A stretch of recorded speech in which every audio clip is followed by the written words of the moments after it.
Naniniwala ang mga residente ng Marikina City na malaki ang naging tulong ng isinasagawang dredging sa Marikina River upang maiwasan ang pagbaha. Ayon kay Marikina City Mayor Maan Chodoro, sa kanilang monitoring ay walang naitalang binaha o pagbaha sa lungsod sa pagdaan ng Super Typhoon Uwan.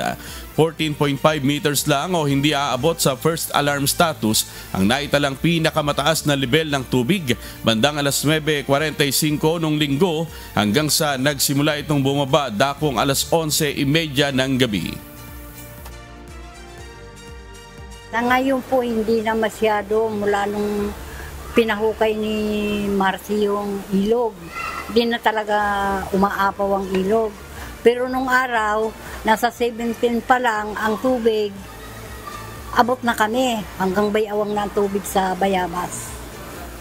Yan po talaga ang totoo.